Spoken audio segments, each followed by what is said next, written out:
ایک اور بات یہاں پتہ چلی کہ یہ بھی تھوڑا حیا کے خلاف مسئلہ ہے، لیکن آج کی نئی نوجوان نسل جو ہے اس میں بہت زیادہ مبتلا ہو رہی ہے، جس کو اورل سیکس کہا جاتا ہے. اور میں نے جیسے عرض کیا کہ شرعی مسائل میں چاہیے اور اس کو بیان کرنا یہ ہماری ذمہ داری ہے.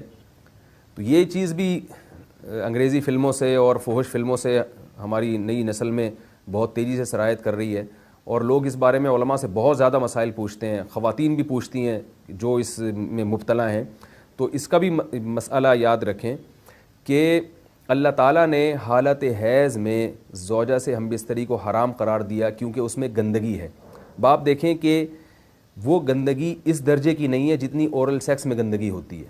اگر اس میں ڈسچارج ہو جائے بندہ، انسان جو ہم بستری کرنے والا ہے زوجہ سے، وہ منہ میں ڈسچارج ہو جائے، تو آپ سوچیں کہ اللہ تعالیٰ شرمگاہ کو گندگی سے بچا رہے ہیں، جس کی وجہ سے حیض کی حالت میں ہم بستری کو حرام قرار دیا.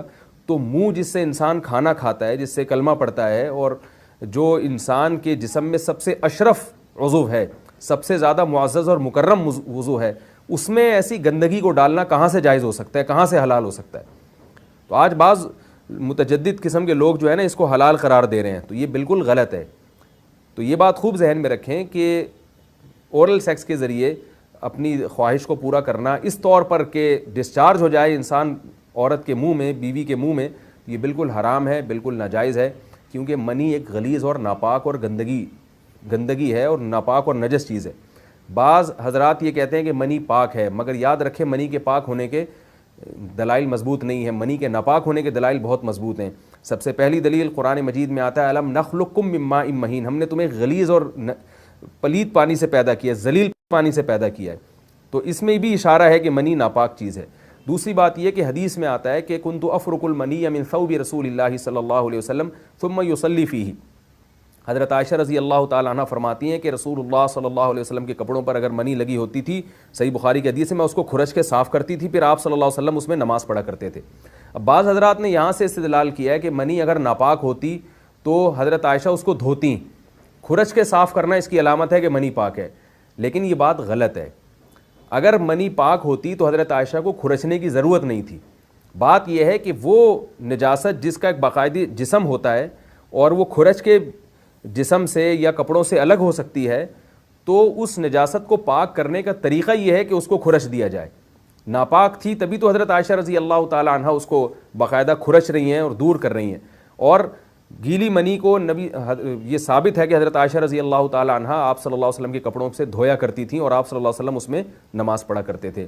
حضرت عمر رضی اللہ تعالی عنہ کے دور میں کسی شخص کو احتلام ہوا تو اس نے اپنے پورے جو ہے نا وہ کپڑے دھوئے، تو حضرت عمر نے اس کو منع کیا، فرمایا کہ اتنا کافی تھا کہ اس جگہ کو تم دھو لیتے.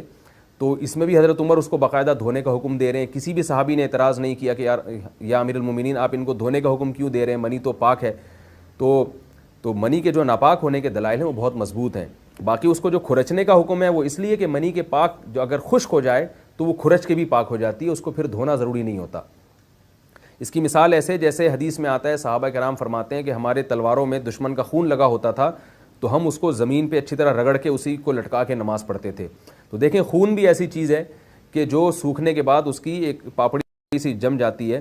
تو حالانکہ خون کو بھی ناپاک مانا جاتا ہے، جمہور علماء کے یہاں خون ناپاک چیز ہے، لیکن صحابی کیا کر رہے ہیں، اس کو رگڑ کے زمین پہ اور جو اس کو اچھی طرح رگڑ کے جب اس کا اثر زائل ہو گیا تو اسی کو لٹکا کے نماز پڑھ رہے ہیں. تو جیسے خون ناپاک ہونے کے باوجود رگڑنے سے پاک ہو جاتا ہے اگر کسی ایسی چیز پہ لگا ہو جو لوہے یا ایسی سخت چیز پہ، تو ایسے ہی منی اگر کپڑوں پہ لگی ہو، خشک ہو جائے تو اس کو اچھی طرح جب کھرچ دیا جائے تو وہ پاک ہو جاتی ہے. لیکن اس سے یہ ثابت نہیں ہوتا کہ منی پہلے سے ہی پاک ہے. ایک اور دلیل منی کے ناپاک ہونے کی یہ ہے کہ جو مدی ہے، ٹرانسپیرنٹ پانی جو مرد کے جسم سے نکلتا ہے، وہ اگر جسم سے نکل جائے تو وضو فرض ہو جاتا ہے، اور منی نکل جائے تو غسل فرض ہوتا ہے. اب یہ کیسی بات ہے کہ مدی کے نکلنے سے جس سے وضو فرض ہو رہا ہے وہ تو ناپاک ہے، اور منی نکلنے سے جب غسل فرض ہو رہا ہے بڑی والی طہارت، تو اس کو ہم پاک قرار دیں. تو اس لیے امام ابو حنیفہ رحمہ اللہ تعالیٰ کا مذہب منی کے بارے میں کہ یہ نجاست غلیظہ ہے، اور امام مالک کا بھی یہی مذہب ہے. یہ مذہب بہت دلائل کے لحاظ سے قوی ہے. تو اس لیے عورت کے منہ میں ڈسچارج ہونا یہ بالکل حرام ہے، ناجائز ہے، گندگی ہے. اسلام میں اس کی قطعاً اجازت نہیں ہے.